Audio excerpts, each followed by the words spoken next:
have your phone handy, then that's okay. You can just respond to the knowledge checks on the chat. Um, but we'll try both ways.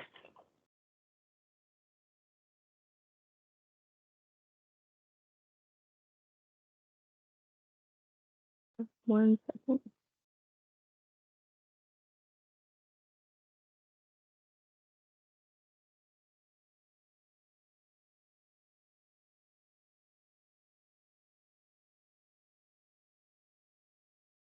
Can everyone see the presentation? Yes? Okay, perfect. Alrighty, thank you. Okay, so let's get started. So today, this morning, we are going to be spending some time on ergonomics. And it's pretty, there's a lot of information, it's kind of dense. So I'll go off of examples, some facts as always. And because of my limited hearing issues here, if you have any questions, please let me know and I will respond on the chat. So let's get started. Thank you for being here this morning. Okay, so some training objectives. We're going to review what is ergonomics. We're going to look at some musculoskeletal disorders. Moving forward, I will call them and refer to them as MSDs. We'll look at some risk factors in various work sites at RMA. So if you're not in an office setting, no worries. I tried to look at some industrial settings or some driver settings, and we'll talk about that. And also some control methods. So how can we address these risks? How can we eliminate them and or just make it so that it's a safer workplace for everyone? So just a friendly reminder that ergonomics is a Cal OSHA standard. It's Title 8 California Code of Regulation, Section 5110. If anyone is interested or wants to read more about why the ergonomics topic is referred to every single year.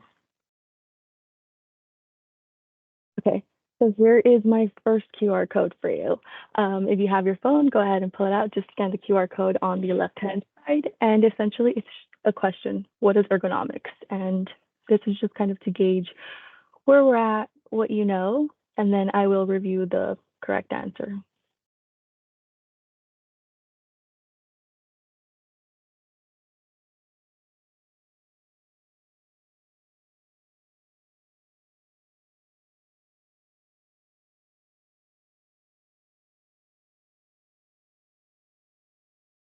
Again, if you're not sure how to use the QR code or you don't have your phone, that's okay. Go ahead and use the chat.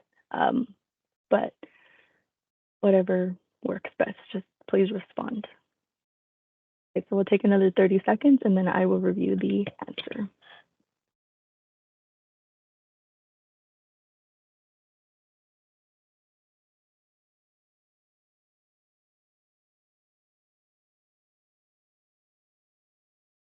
Oh, sorry, Umberto, definitely. Um, we can take, if anyone is available at the end, we can pray for Umberto.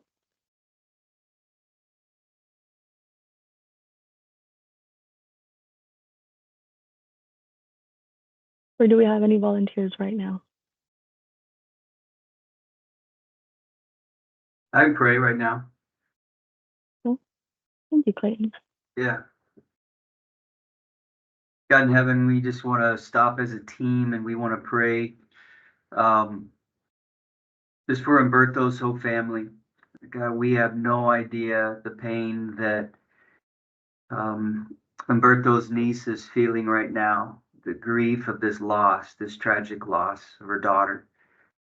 Father, I pray that as only you can, Father, that you would minister to this family. God, that they would not just know in their head that you're present, but Father, they would be able to feel your presence. Lord, that your spirit would consume them. God, that they would feel your great arms of love and comfort uh, being wrapped around them. God, you know what the loss of a child is like. Um, we're reminded of that. And so, Father, in a way that only you can, Lord, would you minister? Would you surround Umberto's niece with a support system of love and of comfort, and that God would you do what only you can in these moments for this grieving family. Father, thank you that we can come to you with the deepest concerns. When we are broken, when we don't know where else to go, Father, you are present and you hear us and you answer our prayer. So, God, we pray that you would do that now. In Jesus' name, amen. And thank you, Glenn. And we'll definitely continue to pray for your family, Umberto. So thank you to everybody who responded. Yes, the correct answer we'll go ahead and review right now. If I still see some movement, some answers, so I'll wait like 5 more seconds. Okay, perfect. Alrighty, so what is ergonomics? Ergonomics, the correct answer is answer A. It's the science of fitting the workplace to the worker. And here's some more information. So the definitions of ergonomics is the study of people and their interaction with products, systems, and environments. So these are Greek words. Ergon is work and nosmos is law. So essentially it's how people interact in their work sites, and everyone is very, very different. So what works for me may not work for someone else, and vice versa. So why is it important? Why are we talking about it? Why do we spend time on it? Because we want to ensure that understanding ergonomics and understanding the importance of it really helps reduce muscle fatigue. It increases productivity and reduces the number and severity of work-related MSDs. It's also important because it creates less stress on your body. So, of course, we do have jobs, we all work, but most importantly, we have a life outside of work, and we want to make sure that we are able to enjoy our life outside of work and that we can play with our kids and we can lift our kids. And sometimes with some MSDs, that is not possible, or it is very, very painful. So that's why it's important to know that ergonomics is important at work, but it's also very important in your personal life. So I have a nice little fact for you. According to the Bureau of Labor Statistics, MSDs such as sprains or strains resulting from RMIs, repetitive motions, accounted for 1/3 of the total reported occupational injuries, many of which could have been avoided with ergonomic training and workstation setup. And this was for the year of 2020 to 2021, a year where a lot of people were either working remote or trying to have a workplace that was, either at home or limited with, that social distancing. So this was a good year to see how ergonomics really does make a difference. Um, Perfect. And then some common MSD injuries. Some of the ones that we've heard quite frequently are sprains, strains, and tears. Of course, carpal tunnel or tennis elbow, or some rotator cuff tendonitis, some neck pain, back pain, some sciatica issues. So all of that is due to MSD injuries. I have a few more facts for you. So MSDs account for nearly 70 million of physician office visits in the US annually, and it is estimated that 130 million total healthcare encounters, including outpatient hospital and emergency room visits, are included in that, and that's according to the CDC. So another fact that was very interesting to me, especially if you are, we all use our hands for different types of things, whether it's typing, driving, playing with our kids, writing. So this fact is very interesting, but it's stated that carpal tunnel syndrome may affect as many as 1.9 million people, and 300,000 to 500,000 surgeries are performed each year to correct this condition. That's quite alarming. So, of course, whenever we say take microseconds to either, rest your hands or do some hand stretches, this is the importance of it, and we'll learn more in a couple of slides later. So these are just some of the common MSD injuries, and then we'll talk about the symptoms, which can include some pain, numbness, loss of motion, flexibility, stiff joints, burning, swelling, tingling, throbbing, or paralysis. Um, Something that you'll also hear when we're talking about MSD injuries are cumulative trauma disorders, repetitive trauma disorders, repetitive strain injuries, repeated motion disorders, or overuse syndromes. So whenever you hear these types of work-related MSD names, it's kind of all in relation to this. So it's like a little subcategory of MSDs. Okay, so we're going to look at some of the risk factors, some of the things that can contribute to MSDs. I just noticed that the image is a little blurry, so sorry about that, but I'll explain what each of the image means or the risk associated with that. So repetitive motion is a common risk factor, meaning that stress on the muscles and tendons from doing the same motion over and over without a break can cause some of those MSD symptoms that we were talking about. It's also really important to note that the duration and the speed of which you are doing the motion can contribute to MSD. So for instance, if I am pinching a manual hole puncher, like one hole at a time pincher, and I'm only doing that for, let's say, 5 pages, is that going to cause a lot of strain on my hand? No, not if I'm only doing 5 pages. But if I start to do 30 pages at a time for 2 hours of my day at work, that can eventually lead to an RMI. And that is because I'm either, let's say I'm trying to go faster, and so I want to put multiple pages in that and then try to punch it. That's going to cause some strain because that means I'm using more force and I'm trying to go faster, which means that I'm cutting corners. So hopefully that's an example that depicts why it's really important to understand the duration, the speed, and the force of the task that you're doing. Also really important to note that the number of muscles involved in the motion is really important. So if we look at our hands, we have lots of little, bones, nerves, tendons on our hands. So we have to make sure that if we are typing for 1 or 2 hours, that we take at least a minute or two and just stretch out our hands. And we'll review that in a couple of slides, like I mentioned earlier. So what happens when we start to use our hands and we start to do it without any breaks and with excessive force? Well, that can lead to inflammation of the tendons, nerves, and joints, or it can also lead to a loss of grip, or it can lead to just discomfort and pain. So again, really important to keep in mind the duration of the task that you're doing, the speed at which you're doing the task, and the force exertion. Another example that I like as well is, for instance,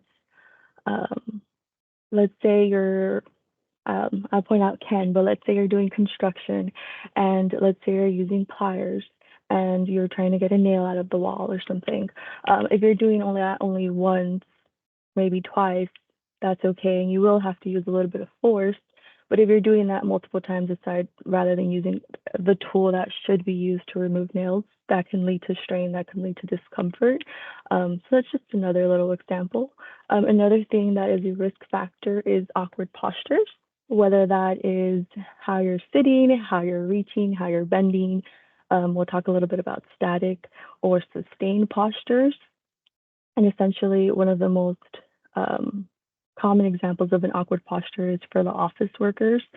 So for instance, we start out sitting really good in the beginning of the day. We're, sitting all the way back at our chair. Our legs are supported. Our arms are not overextended. And as the day goes on, we start to, lean forward, or we start to overreach, or we start to sit a little bit more awkward. And all of that can lead to discomfort in the neck, discomfort in the shoulders. And if you are somebody who stands all day, so for instance, our LPOs, let's say you're doing a static posture, which is just standing still. Let's say you're at the front of the store. So it's recommended that if you are going to stand still at one single place, just shift your legs a little bit. You can do still in place, not impeding your job or your task. You can just lift one leg, lean on the other one, and do that for a couple moments just to get the blood flowing. That's a good example of preventative measure to take if you do have a static position. Believe it or not, sitting down is also considered a static position. So we'll review in detail more of the office ergonomics in a little bit. Another risk factor is contact stress.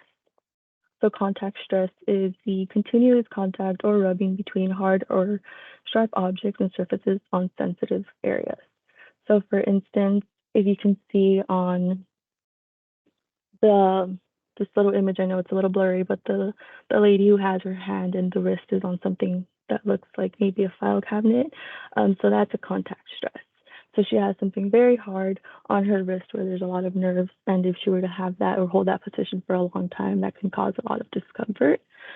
Another thing to consider too, and we always talk about it, but awkward lifting. Whenever you're lifting something, you want to make sure that before you lift the item that you actually do all of the pre-lifting. So ensure that you assess the weight, have a clear pathway, there's no obstructions, and then commit to the lift. So once you finally lift, make sure that you are lifting with your legs, not at the waist level. Make sure that it's not too heavy and that you're hugging the weight towards your body and then walking, never twisting or turning and trying to avoid all of that.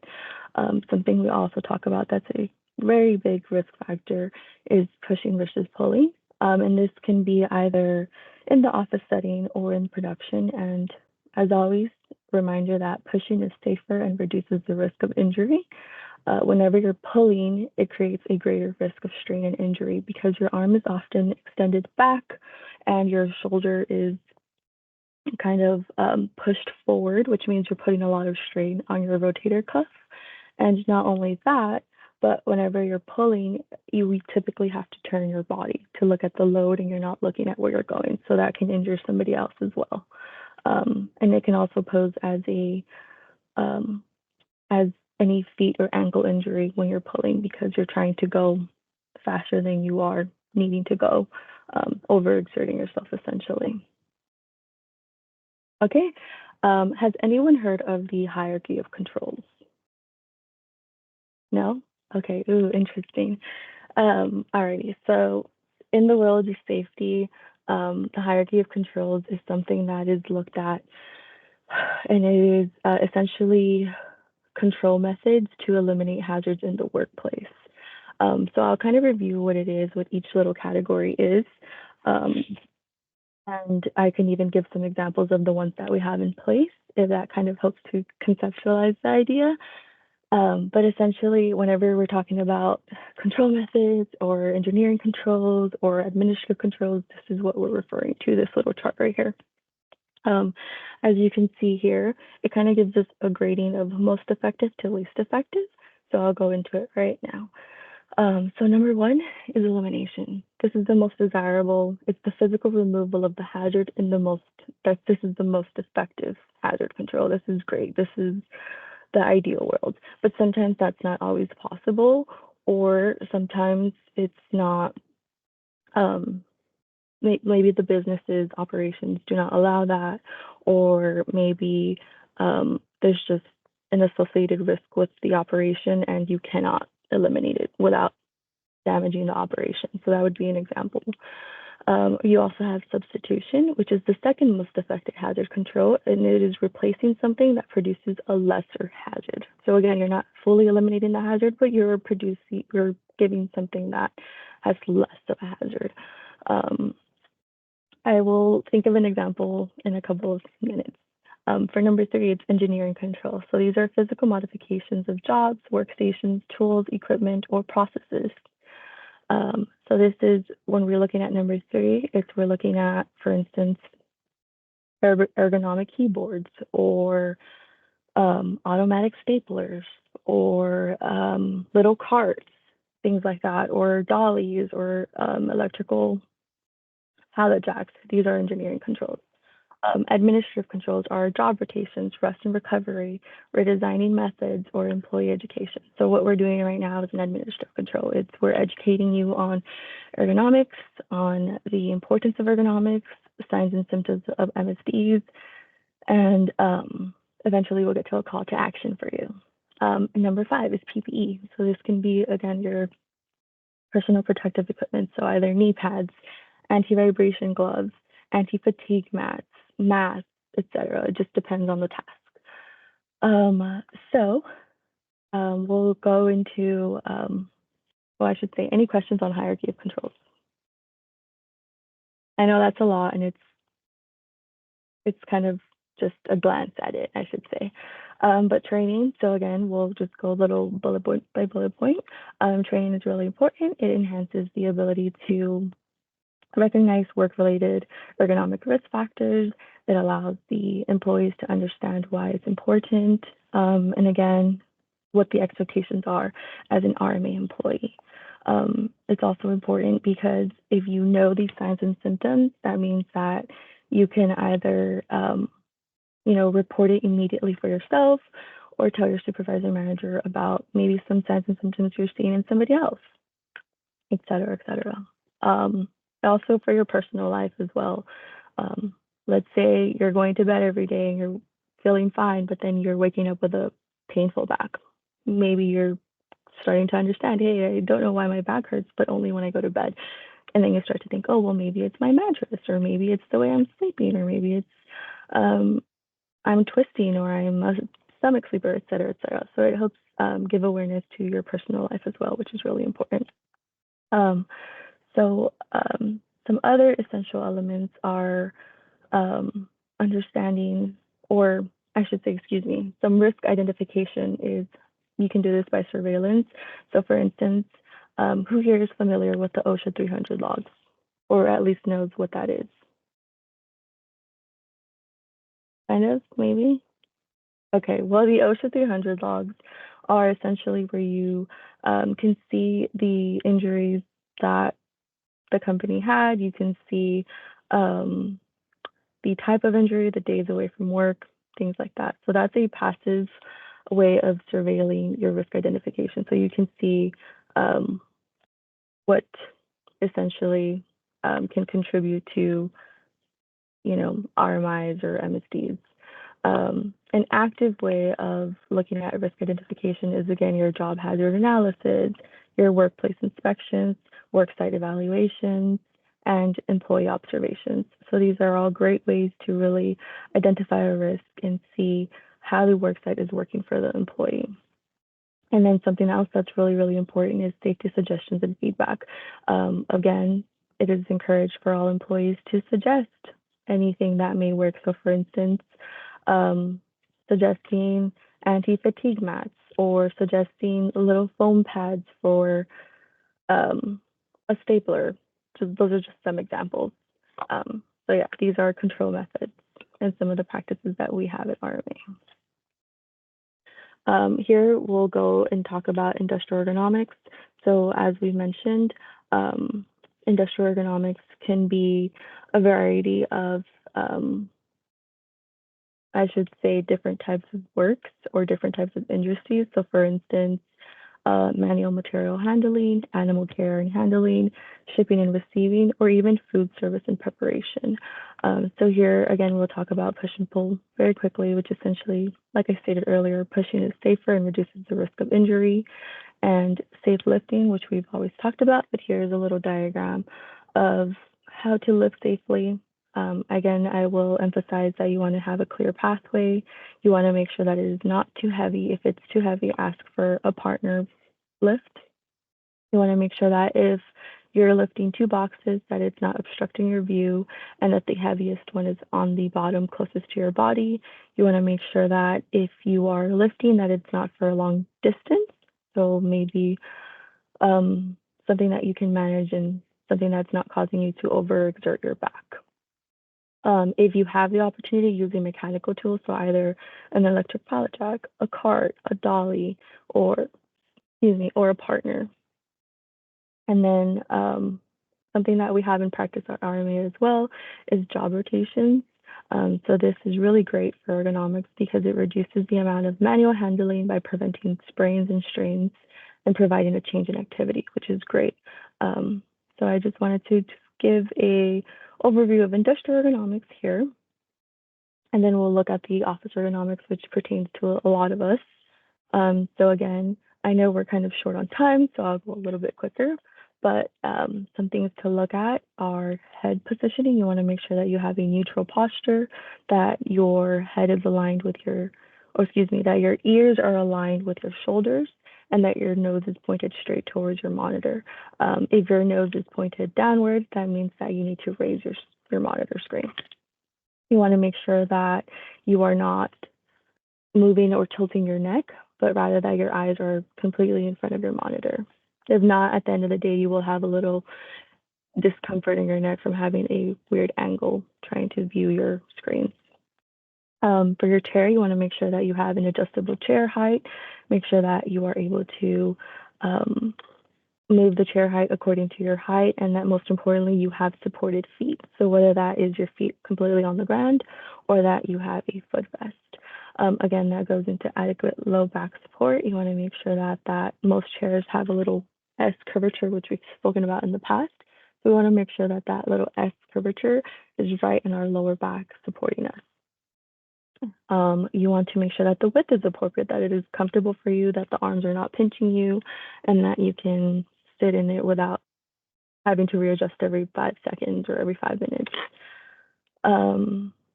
And most importantly, you want to make sure that you are working with a good posture. Again, I can't emphasize that enough, but trying to be consciously aware of that. And whenever you do see yourself leaning forward or your shoulders moving forward, that you try to fix that. I'll skip a couple of items, but something that I do want to talk about is mouse and keyboards. So I have a little diagram right here. So I have a visual aid in the next slide, but I'll talk a little bit about the importance of proper mouse and keyboard use. So you want to make sure that your forearms are parallel to the floor at a level where elbows are at 90 to 120 degrees. This can be different depending on the individual, but you also want to make sure that your mouse and your keyboard are within close reach. So in that little green zone in the photo below, you want to make sure that when you're using your mouse that the movements are not coming from your wrist, but rather your shoulder and your elbow. And you want to make sure that you're not holding your mouse too tightly, so very aggressively holding it or your fingers are curved up like that, but rather just a gentle hold and that your fingers are laying down. You also want to ensure that when you do move your mouse, that your thumb is not dragging on the surface and that you're not having to pull and tug against your thumb, but rather, again, just lightly laying on the mouse. We'll talk a little bit about overreaching. So we want to make sure, if you see the little diagram in the bottom, that green section are the items that you reach for frequently. So your mouse and your keyboard are one. If you use a pen, amazing, keep it in that zone. Oops, sorry, excuse me. That yellow section are items that you use less frequently. So whether that's your water or a document or either a stapler that you have it accessible to you without having to overreach, still maintaining your neutral posture.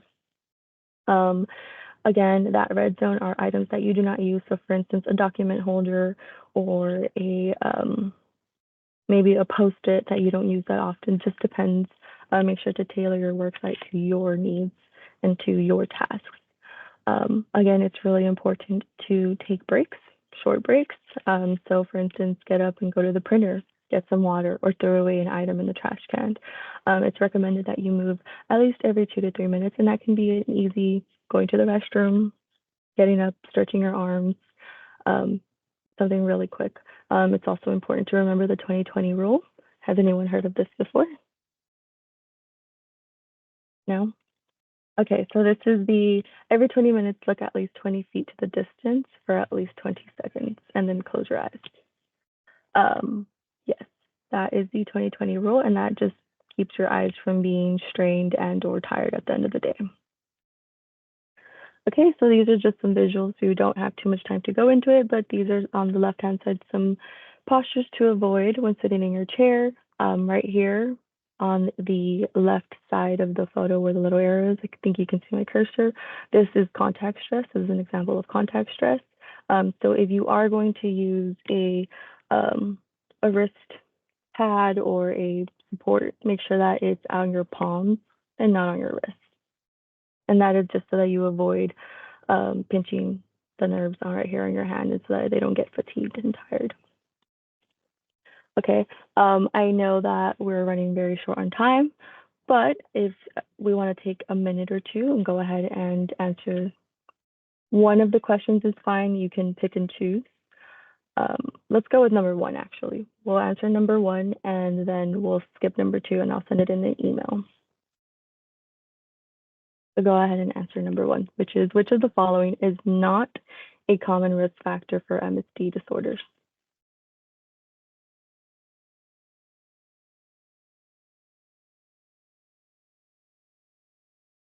And because of time constraints, the correct answer is D, which is taking frequent breaks throughout the day. Remember that that is beneficial for us. I know we didn't really get to talk about extreme temperatures, which is a response that I see, but yes, sometimes working in extreme temperatures can hurt um, our our body, whether it's really cold or really hot. It can be either from not warming up properly, or if you're really cold and you're trying to grasp something and you're using more force, that can lead to MSD over time. So thank you to everyone. I will send the response for number two in the email. Here, we'll just quickly go over some stretches. Again, I just want to promote a healthy lifestyle, whether that's obviously at work and outside of work. So you want to make sure that if you have the opportunity to take micro breaks, and that can be anywhere from 10 to 20 seconds, this whole little stretching regimen right here takes about 2 minutes, 2 to 3 minutes. I think honestly 2 minutes. And it's just ensuring that your body is getting the movement, that you're not getting stiff joints, and that you're able to maintain that flexibility, which is extremely important. Aside from stretching on your personal life, you want to make sure again that you're prioritizing your physical, mental, and emotional well-being, whether that's proper nutrition, sleep hygiene, stress management, um, things like that, ensuring that you are moving your body and able to take care of yourself. I do want to note that it's extremely important to remember to immediately report any discomfort to your supervisor or manager immediately. Okay, some general updates right here. As of today, we are 59 safe days. Projected date is June 7th. I do want to note that I will be sending out more information about our workplace violence prevention program. So that is coming to you very, very soon. And thank you. So thank you for everyone who stayed an extra 5 minutes. I'll stay on if anyone has any questions, and I will send an email with the recording and the response to the second knowledge check. Thank you.